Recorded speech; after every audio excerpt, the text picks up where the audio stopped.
And we are live. To everybody joining us tonight, this is a nice and easy hangout tonight. Nothing really too heavy. Just going to chill, relax, talk a little bit of this, a little bit of that, just to kick back and enjoy it. And what better way with the man, the myth, the legend, the SMT. What's up, man? Well, tonight is a chilled night. We talk tech all the time. We talk about technology every single day on our YouTube channel. Sometimes it's easy to remember that that's our main audience, but sometimes it's nice to take a step back and just relax. Have fun. Sure. Yeah, man. So I got my feet kicked up. We gonna just relax and we're gonna talk about a couple of things. And guys, so there will be a little bit of a lag here and there, so that will probably be on my end. So I apologize in advance. But let's get this thing going. So first thing we're gonna talk about is UFC. Now, to most of you that are UFC fans on my channel and love when we do our podcast, I just want to clarify this is not an outside the cage episode, but we're just gonna skim through this because we're actually gonna talk. I want to talk to you about the calendar for UFC, the first quarter. We'll obviously do an episode of Outside the Cage later on, but dude, these cards are looking awesome. 246 just ended. Tonight's UFC Fight Night. I gotta say, there is a lot to be desired tonight. Tonight is going to be an awesome fight with Junior Santos, Rafael dos Anjos, also, and a couple of other guys. But if we look at the card, you've got 247 coming up with John Jones, Dominic Reyes, Valentina Shevchenko. Then you move over to Fight Night 167. You've got Corey Anderson coming up, who beat Johnny Walker. We're going to see if he can keep that momentum going. Diego Sanchez coming back also. Then on literally after that, Fight Night fights are starting to get awesome. You got Paul Felder against Dan Hooker, and I mean you got a couple of other fights here and there. Comment if you like a few of these guys. This one I'm only excited for just that one. But then you have the flyweight title fight between Joseph Benavidez and De Venetian. And then 248, you got Israel Adesanya against Yoel Romero. Like there is so much to look forward to, and these are just first quarter fights. And also, what's good, brother? What's going on? How you doing tonight? And then you've got Kevin Lee, which I'm surprised he took a Fight Night fight, along with Johnny Walker in the mix. 171. Okay, fine. Maybe this is the only one I'm not that excited for. But then look at this. ESPN, UFC on ESPN 8, and Ngannou against the man that literally destroyed Alistair Overeem's upper lip. Then you've got 249, the main one, the big daddy, the one I'm going to, Khabib Nurmagomedov, Tony Ferguson. Then right after that, Anthony Smith. So literally, just looking at this lineup for the first quarter, there is a lot to be desired, dude. Like I don't know if I've ever been as excited for a UFC fight, like a schedule, than this year. I don't know if you're excited, but I know I am. It looks good, man. Those cards are pretty stacked. There's a couple that are very mediocre, but most of those are pretty good, especially when you look at the main cards. Like even the one you got right there on the screen. Like that's pretty good. I mean, which event is that? Is that a fight night? Yeah, that's fight That's night. pretty good, bro. Like Anthony Smith, Glover Teixeira, that's a good fight. Antonina Shevchenko, Cynthia Calvillo, Michael Johnson's on that card. Zach Cummings is there. I mean, there's some good fights on that card. Yeah, and let's take into All right. account also that you've got 169, Fight Night 169, that literally has a flyweight title fight. Now, honestly, the flyweights, I really feel bad. They should be getting the recognition they deserve. But honestly, the fact that you're getting a championship fight on a fight night, especially with two of the best flyweights, is awesome. Then you look at the rest of the cards; they're pretty good as well. I haven't even well, we haven't even checked the prelims either. This is like taken into consideration. You don't even know what the prelims hold. Bro, this is such irony. Mortal Kombat fight. Dude, I was literally watching Mortal Kombat today, the 90s, 95 movie. I literally was watching Mortal Kombat. I swear to God. Bro, I went to that movie when I was a kid, man. Like I went to the theater. I'll never forget it. I was in I think I was in Syracuse, New York visiting family. And my older cousin, who was probably like maybe 18 or 19, he might have just been either a senior in high school or just graduated. He took like me and a group of my cousins to go. And I remember, dude, I might have been 11, bro. I was young. But I remember it. I remember Johnny Cage. I remember Jax. Katana, Milana, all the characters, and Liu Kang. You know, like he was the guy that used to do the bicycle kicks, right? Yeah, that bicycle Yeah, kick. Yeah, dude, that was a yeah. blast from the Like past, man. honestly, I get it. I didn't grow up when Mortal Kombat came out. I was in the Millennium stage of 2000 to 2010, but even then, there were some good Mortal Kombat games that came out. It was Armageddon. Then you have, oh my god, this is my friend that's gonna be hanging out with me tonight. The Gangrene in the house. Um, nah, but like you watch Mortal Kombat, you see this brutality, and back in the 90s, it was a big deal. Like people literally were pissed off. Like parents were complaining. Like the response to the fatalities back then was like unlike anything you've ever seen. They literally had it was originally an arcade game, but then when you port the game onto home consoles, that's where all the complaints come in. And they had to tone it down, but then they had cheat codes to get the blood. So like things back then were awesome. So Yeah. like I wish I was growing up in that time frame where you had to actually like where you actually had to befriend like that one nerdy kid in school who knew everything about these games. Like literally, you could be the dumbest kid in school, but if you knew the cheat code to get the blood and gore in Mortal Kombat, you probably were the goat of that school. I'm not even lying. Yeah, there were all types of cheat codes and stuff you'd put in as the game was loading. Mm-hmm. You know, you do like back Y, select start, front B, and and it would just like activate stuff like babalities. And Friendship, it was, yeah, bro. animality. Yeah.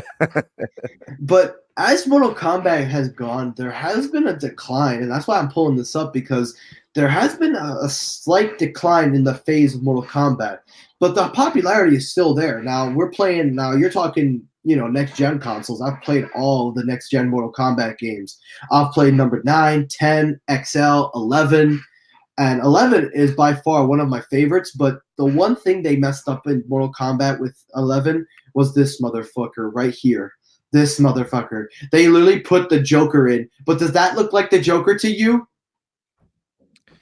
I don't know what to say about this, bro. At least they put Spawn in the game. Spawn, like that's their DLC pack. They have to put things in, but this is disgusting. Like, come on. Joker is not he's not a combat warrior. He's the Joker. Yeah. You've got the original Shang Tsung from the movie because you right. can see the face sculpt. You've got even the freaking Terminator. That was a bad tie-in, by the way. They tried to tie that shit into Dark Fate, bruh. Then you've got Nightwolf. I don't know why Nightwolf is a DLC pack. I don't understand. I forgot who she was, but she looks very, very. I think she could be Sindel, or I don't know. But regardless, they messed up on the DLC packs this year because some of the DLC packs were good, but as Mortal Kombat has gone, it's safe to say that their fan base is still strong, but the popularity of the games are starting to go down. Like the news, see, look, all they're talking about is the Joker. That's all they're talking about is Joker, and it's because it's so ridiculous. That is random. Mean, but if you want to know, is he like part of the game, or does he have to be loaded or cheat coded? No, he's a DLC. You buy an add-on, you get him and a couple others. But honestly, though, Mortal Kombat is still popular. Now, I don't know if you know, but they're actually making another movie. They're doing a reboot, but this time, it's funny that I brought this up to show you. So there is 2 movies coming out. This is a Legends movie. This is called Mortal Kombat Legends: Scorpion's Revenge. It will be an animated movie, but it's not a reboot. Like this is just its own thing, and it's going to be rated R. So animated and rated R. Animated and rated R. It says it right here. Joker movie, Killing Joker, the Mortal Kombat animated film. Like they're going in a direction of trying to bring Mortal Kombat back to the seriousness. Because the movies back in the 90s, while they were cool except for Annihilation, the first one you could let go because it was PG-13. But I don't know. I mean, I'm not the biggest Mortal Kombat fan, but I can tell you this much. Mortal Kombat is awesome. My boy goes trolls, and more trolls. I don't know what he's talking about. Oh, and Maverick goes Jason, Freddy. Oh, come on, Maverick. Kruger, not Cougar. That one got. Oh, don't worry, though. You're forgiven. You're forgiven. Chaotic. I liked in 4 seconds, not 3. Will I be eaten by Hulk? I don't know if the Hulk eats humans. Nah, I like this guy. Comments every time. He always gives me that like. I appreciate that. But nah, so speaking of, again, Mortal Kombat, they are making a movie. They're actually making a reboot. And the movie is coming 2021, next year. And the trailer is supposedly going to arrive this summer. So I don't know if you're hyped for Mortal Kombat. I know you haven't played in a while. But me playing Mortal Kombat and having to, like, see this game franchise, evolve to what we are now, I'm excited, I'm excited. I'll go and see it with my brother. My brother's huge on video games. He's big on a lot of the nostalgic stuff that I had as a kid that he also kind of adopted because his older brothers were playing it. So all the Star Wars stuff, all of the Mortal Kombat, and I had like 10,000 emulator games on my Xbox. I had a modded Xbox growing up. So like we had everything for every gaming console ever uploaded onto this Xbox. So he knew everything. He knew all the Street Fighter stuff. He knew all the Mortal Kombat stuff. We played everything all the time. We played Crash Bandicoot, everything. So we'll definitely be going to watch it. He'll probably be texting me pretty soon to say, hey, you want to go see it, whatever. How far are we from a release, or is it in production? It's already in production. It's in production. Okay. So like maybe in within a year? Yeah, 2021 is the release date launch. The trailer is coming out this summer, they said, so we'll see how it looks. I'll honestly do a live reaction. Speaking of Star Wars, I'm glad you brought up Star Wars. So there's been a lot of hate and negativity with Star Wars. I don't know if you're aware of it, but a lot of people are really pissed off at Disney Star Wars. And I don't know. I don't see anything wrong with it. I thought the movies were pretty good, the last couple of them. I have a different standard. Like, you got people hanging on to all the old movies, and if those are the best to you, then you'll never be satisfied or happy with what they make now. Yeah. So I feel like everybody's expectations need to be more realistic. I get that. Yeah, and honestly, bro, they're not bad. To say that they're bad is inaccurate. Nah, they're not wrong. They're not great, whatever, but I mean, what are your expectations, Nah, they're not wrong though, Sam. I would say like the new series, this new Star Wars, I just didn't feel really anything. I'm not a big Star Wars fan, but as an average moviegoer, but the cinematics were good. The action was good. The cinematics is good. I would ask, are you not entertained? Would you rather have spent your money watching a different movie? Kinda, yeah. Okay, all right. I wasn't really entertained. Okay, because if that's the only thing I'm saying is if you walked away thinking to yourself, I should have watched a different movie while I was there, then yeah, okay, fine. But if I went there for that, and I kind of know based on the last movie what they're kind of doing with the direction of the movies, I mean, you can't be like surprised that you didn't think it was that great. That's the problem right there. That's why I kept walking out of these movies with like really not knowing what I watched. There was no direction. Each movie had like 3 different directors. The second movie, The Last Jedi, literally tried to act like the finale. And then this new one that came out, The Rise of Skywalker, just felt like a mess. Like you could literally tell where they added in things last minute. And if you don't believe me, Sam, tell me right now, how can you bring back the Emperor? How can you bring back Palpatine with no explanation? Now this is they did that. Yeah, how can you bring him back with no explanation, no signs that he was coming back? Then re-walk over everything The Last Jedi did. Then supposedly say that Rey is the granddaughter of Palpatine. Then you go and say that Kylo Ren is no longer Kylo Ren. Okay, granted, you could probably do that because these 3 movies you could tell. That's fine. But how can you justify putting all this stuff into this movie and have not much of a build-up or any hints and signs? Like, that's my problem. There's no continuity with these films. The first one was a rehash of the 4th one, but it was done in a safe way, and it was enjoyable. I liked The Force Awakens. The Last Jedi, I thought it was fine, but I hated that it tried to do its own thing, acting as if that's the finale.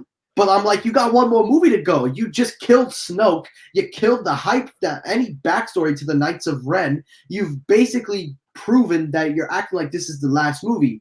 And then this movie just felt like it had to erase that crap, do its own thing, but trying to keep a continuity line. So that's my problem with it. That's why I kept walking out of these movies and I'm like, I didn't know what I'm watching. Like, I get it's a Star Wars movie. I like Star Wars, but you're going to sit there and try to sell me emotion, value, and etc. when you clearly did not know what you were doing. And that's my issue with these films. They didn't know what they were doing. The Last Jedi screwed everything up, and in an attempt to try to retrace their steps, they went and tried to redo it with The Rise of Skywalker. And to me, The Rise of Skywalker was lackluster. It was epic, to say the least, but it should have gone out on a bigger bang. There should have been so much hype. There should have been so much built up with this movie that The Last Jedi should have established. If you were going to say Palpatine was going to come back, I would argue have a post-credit scene where that message that they claim he gave out in the movie, have that play and say, what is that? Have some signs that he's coming back. Don't just throw him in and say in a text-to-speech, oh, well, the Emperor's suddenly back. How did he survive that fall? Oh, the dark side of the Force is a pathway to many abilities some consider to be unnatural. All right. Do you think that these Star Wars movies have become like the Michael Bay Transformers movies? How the storylines don't make sense. Well, the backstories don't align. They're always like retracking, trying to change the past to make the future work. Like, are we looking at it as an issue of production, directing? It's all kind of without an actual, timeline that works. I think it is. You know something, Sam? I think it is. Because listen, this was a perfect opportunity to introduce a new generation. And I think they did that. I think that they did introduce a new generation for Star Wars. But if you're going to look back at this versus the prequels versus the originals can never be touched. But people that grew up with the prequels, like me, obviously they're nowhere near as good as probably these Disney movies. But at least they were in one direction. They knew where they were going, what they were leading to. At least you could argue it was a good written story, just some bad dialogue and probably oversaturated with politics. Not the politics like you're talking about nowadays, like in that movie with Trade Federation stuff. But at least the prequels were consistent. They had a consistent flow. You knew where you were going. You knew you were going to see this kid become Darth Vader. You knew that the Jedi was going to fall. We didn't know how they were going to fall, but you knew something happened. At least it was continuous. And to its credit, it actually was enjoyable. I felt more like I was 5 years old when I saw Revenge of the Sith, and I still remember the scenes of the Emperor pronouncing Darth Vader. I remember seeing the lava and the fall, just like them fighting on the lava bank. I remember the rise of Darth Vader, the Duels of Faith music playing. I remember that stuff. Now, I don't know how the hell I remember it, but I can still picture it in my mind. That's the kind of stuff you don't forget. That's the momentum I'm talking about. And that's why I think the prequels, in my opinion, are better than this new one. There was more given. It was made by somebody who had a vision to tell a story and knew how to build it. And to me, in my opinion, I would rather take a well-crafted vision with a good story over special effects and big budget crap. That's me. I want a good story. Well, unfortunately, these movies seem to be lacking in that area. I think it's unfortunate, but like, you as the moviegoer make that decision if you're going to go and watch it, knowing that the director has changed, or knowing that the producer of the movie, you kind of know the direction or the things that they've been doing based on track record of the previous movies. Mm-hmm. So now I think your responsibility to yourself in terms of the enjoyment of a movie on the next one, Michael, are you going to go? I mean, if it's that upsetting, you're probably going to say, no, I'm not going to go. But if you end up going and you spend the money and then they say it's a box office success, people like these because they go. When in reality, people are going because it's a Star Wars movie. They don't want to miss it. They have to know if it's good or not. That's why I go. That's why I go. But then, so how they sell the movie, they see it as a success if everybody is going to see if it's bad. They're not going to see if it's good. They're going to see if it's going to be as bad as the last one. But then the measure of success is box office numbers, and they get high numbers because most That's of the people true, going to yeah. see it, they're it's just general. I'm not who would not go. There's only one made every few years, Me you too. know. That's why, exactly. That's why I go. Because, like, look, I'm never gonna see these again. I'm never gonna have moments in my life where I say, "Damn, I missed that Star Wars movie. Damn, I missed that moment." Because there have been moments in my life where I've like, yeah, I've missed a couple movies that were pretty big. Like, for example, I missed the Avengers on opening week. Not even lying. I missed the first Avengers movie in opening week. I could have been a part of that with the crowd, the hype. So that's why I usually try to make an effort to go to these movies opening week to get that experience. But with Star Wars, I'm not the biggest macho fan, but I'm just speaking in my opinion as a fan of the franchise as a whole, and also as a fan of just going to the movies. I'm just a fan of that, and I just felt like I mean, they're not terrible, they're not bad movies by any means necessary. If anything, these are some good popcorn entertainment flicks. But if I was a die-hard fan, I would probably be more disappointed because you're probably more devoted in these characters than probably I and you will ever be. And that's the problem with Star Wars right now. It's under the direction of this woman. Her name is Kathleen Kennedy. George Lucas hired her when he signed a company over. Mm-hmm. And she really like screwed him over. Like, okay, I'm going to be honest. As much crap as George Lucas has thrown at us with the prequels and crap that he did, at least he was trying to make something that wasn't heavily studio based. I'm sorry, where a studio had an influence. He was doing it because he wanted to just make something. And some of the big success that came out of his era of Star Wars, besides the originals, was the Clone Wars TV show, the merchandising of these characters, because he made quite a bit of money on these things, and also just giving people the prequels. Now, I'm not saying the prequels are the best trilogy, but in terms of Star Wars, they do a good job of telling a story. I think they do a good job on that part. I mean, don't get me wrong. If you don't like the prequels, you don't like the prequels. But you can't argue that was done by George Lucas. That was all him. So it was no studio, nothing. But now these new Star Wars movies that come out, they're owned by Disney. She's running everything. And honestly, my problem with her is that she solely threw him under the bus. Like, she solely threw him under the bus. There was an interview where they were asking Kathleen and JJ, did George Lucas like talk to you guys about Episode 9? Because if anybody's going to talk about Star Wars, it should be him. He made this thing. And she basically threw him under the bus, and she straight up said, George never told me anything. But you do a little research, when she was signing that contract with George in the same office when they're talking, he actually, and she admitted it, George and me have had discussions about the next 3 films. So right there, she's lying. She's lying about not having a discussion with George Lucas. Then on top of that, she doesn't respect the property. She only cares about the merchandising. She only cares about the money. And that's fine. Look, that's the name of the game. You got to make money. But there's a fine line between making money the right way and doing it the wrong way. The right way is if you understand what the fans want. Because the fans are ultimately the ones that are going to go see it. They're the ones that are giving you their money.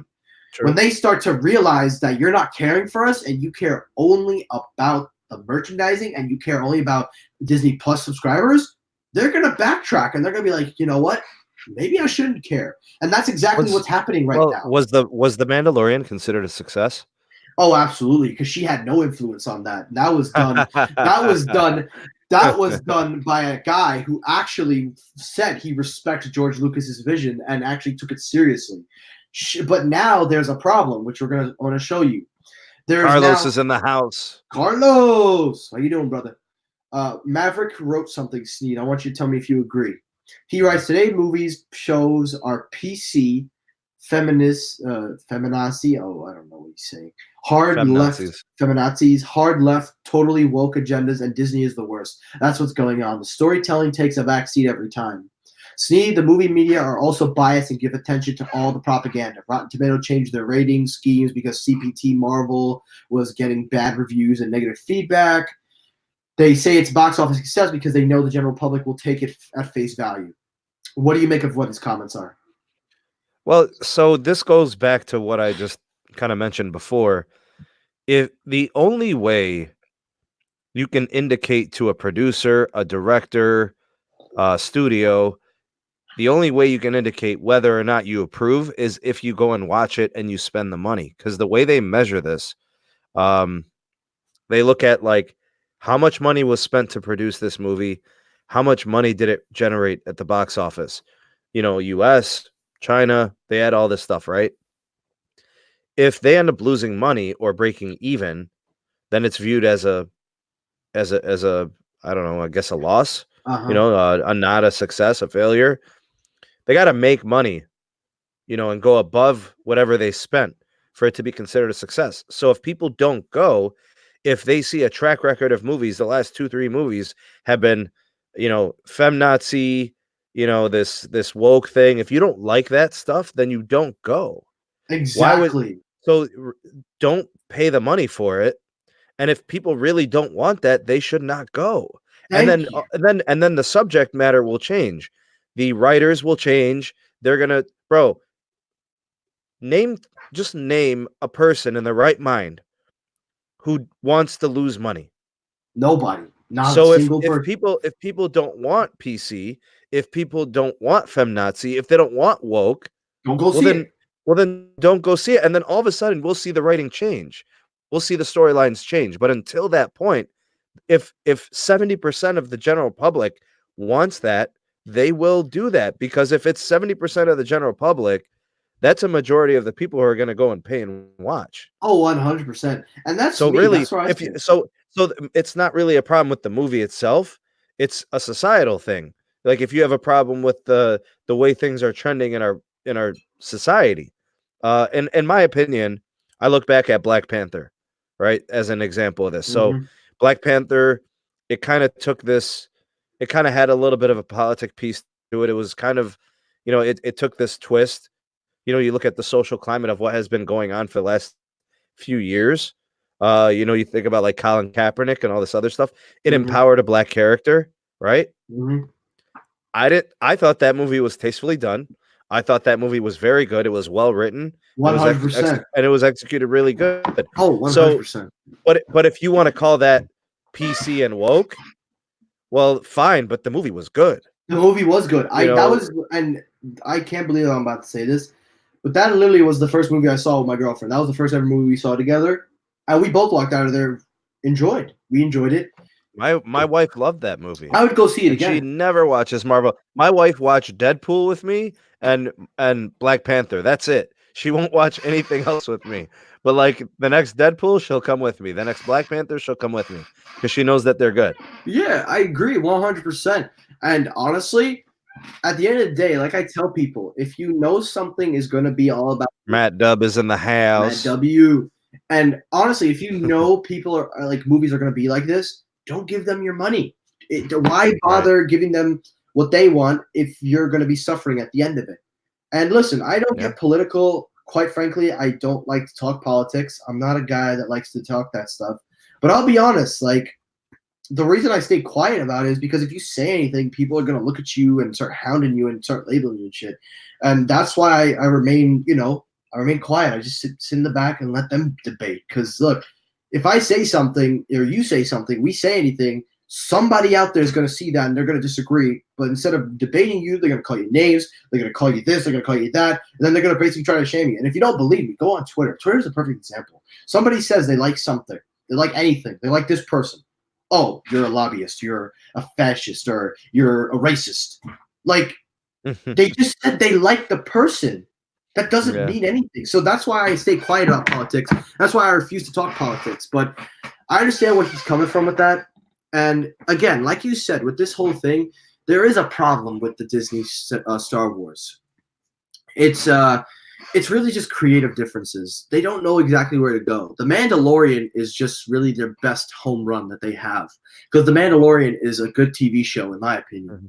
Yeah, I liked it. And now they were doing one for Ewan McGregor for Obi-Wan Kenobi.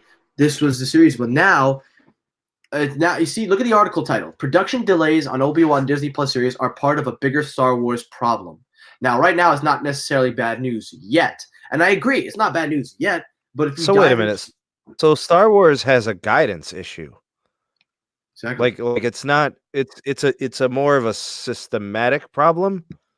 So what we have is from it's rotting from the top, right?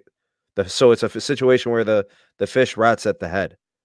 Oh, absolutely. And that's what I'm talking about. Kathleen Kennedy, she's there and she reports to Bob Iger, who is the CEO of Disney. And Bob Iger, he wants that money from the merchandise. And Star Wars merchandises have fallen. The only thing that's helping them right now is the Baby Yoda. But the problem that I have, That's true. it is That like, shit's crazy. hey, look, my main problem that I have with this new Star Wars is that they don't have somebody that understands the property. And listen, I think if George Lucas is still alive, he's still able to give you some creative input. Why not just go to him? And if you do go to him, why not ask him to be a creative consultant? Somebody who's had this property for 40 plus years. Why are you gonna just like keep him there and be like, oh yeah, well we kind of talked to him, but we didn't really care. J.J. Abrams is the director of The Force Awakens and Rise of Skywalker. Him and George Lucas sat down and made a script. He made a script and George put his input in. That script was panned because they were afraid that the movie wasn't going to be successful. So again, it comes back to this decision, creative decision, and just who is the helm of it. And I personally do not believe that Kathleen Kennedy should be the head of Lucasfilms. She does not know how to handle the property. Now, anybody out there that tells me, "Oh, you don't like women," you're gravely mistaken. So is this, if they got a different collection of writers, would that probably solve the issues here? I don't know if they need a new creative writer. I think they need a whole new setup. Honestly, just restart the whole program because the only thing working for them right now is The Mandalorian. And it's done by somebody else. It's not done by this real team of Lucasfilms. It's done by a showrunner who is really good at his job. Yeah. And he deserves a raise. He should be running the Obi-Wan Kenobi series. I think they need somebody who can see Star Wars for what it is, not for what it can be, for what it is in the moment. Because Star Wars has always been something you can watch and escape your reality.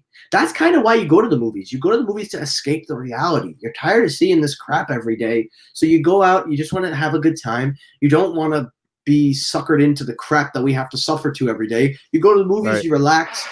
I think that that's what they need. They need people to understand the property, to respect it. They need somebody who knows the demands of the fans. They need good writers. Like writers from...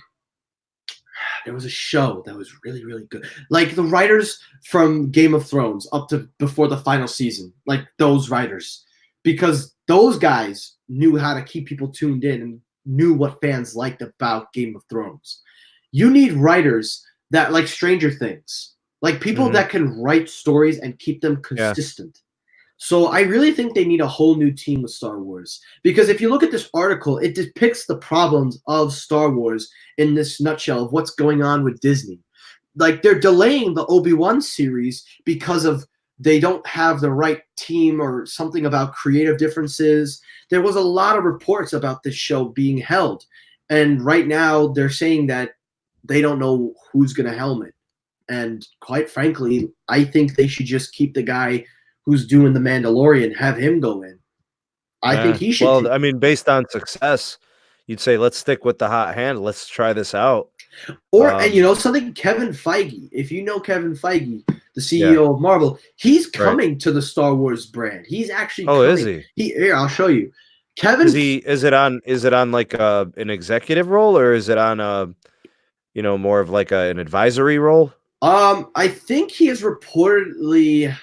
supposedly going there to make a film to help kind of pave the way for a new trilogy. Although I hear they're not doing trilogies anymore, but they're going to do a new style of Star Wars. It's going to be before the prequels, before the original Star Wars. It's going to be way before anything. It's going to be like the Knights of the Old Republic, something like that. But now they're saying, because now there's new reports coming out, like, look at this. Kevin Feige reportedly has eyes on Kathleen Kennedy's job at Lucasfilm. There's reports now coming in. Honestly, if he has to leave Marvel to come to Star Wars, I'd be 100% for it. Here's the thing, bro. Like they'll back up the Brinks truck because this dude, what he did with the first few Marvel phases, So we'll just call it the Infinity Saga all the way up to Infinity War. And actually, even till now, right? Like he's part of this next phase. He's still running the show, right? Mm-hmm. Yeah, I mean, bro, DC is an afterthought. Star Wars is an afterthought. The focus in sci-fi films right now has been Marvel. It's still Marvel, and it's in the near future, it's going to be Marvel. Oh yeah. Everybody else is second, and it doesn't even matter. They're not even close. Oh yeah. The diversity of movies that this dude is part of coordinating is impressive, bro. Like he literally drops annually 3 of like the top 10 grossing movies every year. Like it's phenomenal, bro. It's success. Oh, absolutely. And So like yeah. so Lucas Films would be thrilled to bring him on. He would have to look at it like, let me take on this project, because it's not like they could pay him more than Marvel could and Disney. Mm-hmm. From the Marvel side, it's that you're still technically working for the same company, right? He's still working for Disney, right? Yeah, he's still working for Disney. Yeah. So it's not like it's going to be a different, employer, a different studio, essentially. Like it'll just be, hey, you know what you did with Marvel? We want you to do this with Star Wars. Oh, absolutely, and that's why fans are excited. Like, look at this article here. We'll cover this, Sam, and then we got to go. It's almost time for me to wrap this up, but we'll take a look at this. Fans are were extremely positive to the recent news that Kevin Feige was set to develop a new Star Wars movie for Lucasfilms, and for good reason. After all, the producer has become one of the most powerful figures in the entire industry after turning Marvel Studios from an unproven startup production company into the studio behind the most lucrative and popular franchise in Hollywood in little more than over a decade, like you just said. And it would be fair to say that the Star Wars fan base has become somewhat disenfranchised over the last few years. Both The Last Jedi and The Rise of Skywalker came in for huge criticism from a variety of different reasons, with box office returns for the sequel trilogy suffering huge drops with every new installment, and lots of blame have been placed at Lucasfilm's president Kathleen Kennedy's door. Under her watch, the Star Wars brand has become under more scrutiny and faced more backlash than ever before. Not to mention constant reports of behind-the-scenes turmoil that have seen Josh Trank, Phil Lord, and Christopher Miller, Colin Trevor, and Daniel Benford, and D.W. Wyas, and all either quit or get fired from in-development projects under Kennedy's watch. Rumors have indicated that the studio are pointing a lot of blame on her direction for the recent Star Wars missteps as well, and could even be set to replace her as president. Now, sources close to We Got the Covered has told us that the Marvel chief creative officer is interested in taking over the position should it come available. This reminds me of the Cleveland Browns owner, Jimmy Haslam, who literally hires and fires GMs and head coaches literally every year. He doesn't know how to keep anybody. He doesn't know how to, delegate responsibilities. Like basically hires somebody to give them a title, and then if things aren't perfect or things don't work out exactly as planned, he shows no patience, restraint, or guidance. And bro, it's like I said, the fish rots from the head down. 100%. So if it's on her. If they're unsuccessful, and she'll probably be out pretty soon. Oh, she will definitely. But they've got to feel it in the box office, bro. People have to stop going. I think, that's what they said, that each sequel trilogy, as the films have gotten, they've started going down in numbers. The Last Jedi did make the $1 billion mark, but it was supposed to make like $1.5 billion, so it was short of projection. Now, this movie was the longest Star Wars movie to get to the $1 billion mark. Now, keep in mind, $1 billion is a lot of money. It is a lot of money. It took a longer time than they were expecting to get there. So I think, honestly, if I had to pick Kevin Feige to take over, I honestly wouldn't be against it. Listen, Kathleen Kennedy threw George Lucas under the bus. She clearly doesn't know the vision of the property. She only cares about what Bob Iger wants, and Bob Iger wants money. But even then, all the reports, all the in-productions, all the rumors, everything that has been added up since then, I think it's safe to say that, she's done. Her contract expires next year. Whether they decide to keep her on, it just really depends.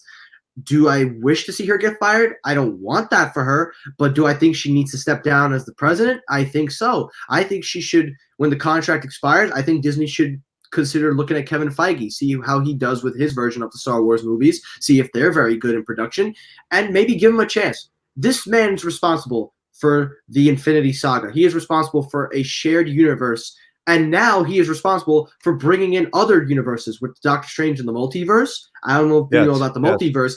Now we have the Sony Marvel Spider-Man, the villain, the Sinister Six universe. They're bringing that in.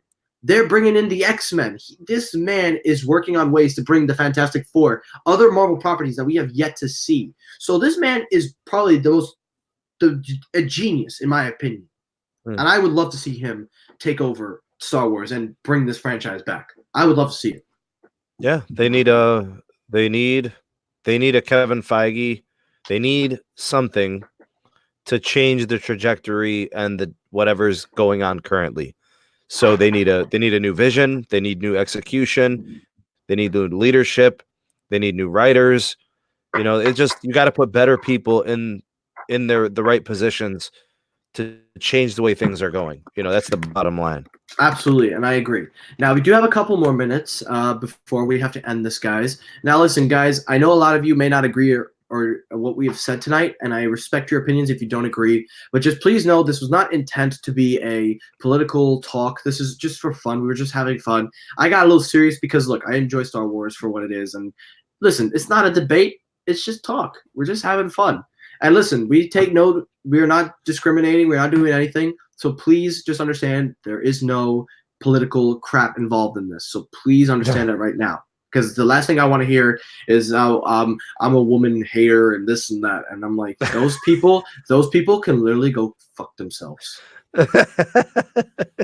Because those are the people. Now, let's move on. Now let's talk about Samsung. Just a couple seconds. We got a couple minutes. I have to get one bit of tech in there. So remember those ANC Type-C headphones I was telling you about? Yeah. Remember these? Well, it looks like Samsung might have actually put them up on the American block because, look, they are available in America. Finally. Who's selling them here? Samsung? Oh, Samsung. snap. What the hell took you so long, Samsung? Those are Type-C, huh? Type-C earbuds with noise cancelers, and they AKGs? AKG tuned, just like the Galaxy Buds, and they cost $100. Now, do I think they're worth $100? I will have to find that out because I probably will buy one after the show is over. But see, like, this is what I don't understand. Like, it took them this long to do it. The Note 10 this was supposed to be for the Note 10. We're pretty much out of the Note 10 cycle. The Note 10 is October, November, December, January, almost 6 months in. It took you 6 months to get to this point. Like, what the hell? But honestly, I've been all for these headphones. I've been excited for these headphones. I've been the only one coughing and craving because, look, I still use wired headphones. I would pay the full $100. I would honestly pay the full $100 to get these headphones because I still love wired headphones. And, I mean, if you want to join me in it, Sam, if you want to pick up a pair yourself and if you want to try them out for yourself, you could join me. But, you know, I don't want to force you to do anything you don't want to do, of course. But I'm definitely picking one up. I've been honestly, looking at these. Man, I hate earbuds. I tried. I've been using the AKGs that came with my Note. I hate earbuds. I like cans, bro, over the ear. Over ear? Okay, that's understandable. And also, last one. Well, I'm going to pick them up. They are cheaper on eBay, $75, but I'd rather just pay for it with Samsung because at least then I'll get the warranty because if I buy from this guy, he'll never send me the receipt. But sure. Last story, and then we got to go. Why? You would go with eBay? I mean, if it's cheaper and I could get the same warranty, sure. Well, it depends because Samsung, they always say take a picture of where you bought it. And I heard that a lot of people were saying that if you buy it on eBay, it doesn't count unless the guy gives you his receipt. I don't know. Oh, well, it could be an actual real seller, though. It doesn't have to be like a personal seller. It could actually be a person who runs a business, legitimate business. Could be. I'll have to follow up maybe. And now this is what I want to talk about. Google Pixel Bud 2s. Forbes, fuck you. Now, Google Pixel Buds, the Google Pixel Buds apparently are coming soon. And there's a big debate right now whether it can rival the AirPods. And I don't have too much expectations for them, but I am excited because I've talked about in my expectations video for 2020 that they have artificial intelligence built into the Buds. I'm all for it. I know you and I have been talking about me considering getting the AirPod Pros, but I was going to ask you, if you were in the buds, like let's say you did like earbuds, let's say if you did actually like them, and you had to pick between the Pixel Buds and the AirPod Pros, which one would you take? I guess if I had a Google phone, I would go with the Pixel Buds. If I really wanted the AI, and the personal assistant that's built into it, Google Assistant, I think the Pixel Buds are the way to go. Mm-hmm. But if I have an iPhone, if the noise canceling, the active noise canceling, and the sound quality that these AirPods Pro can do, I don't know. I think Yeah, I think they're actually better hardware in my opinion. could Based on what be. I understand, I don't know. I have a problem with Google that I've actually reduced my connection to Google. I still use Gmail, I still use Google Play Store, stuff like that, but I don't use Google Assistant, and I've reduced the amount of tracking I give authority to Google, Oh that they yeah. can do. So because I've steered away from that, I've kind of naturally gone away from their products. I'm actually Mm-hmm. selling my Google Pixel phone.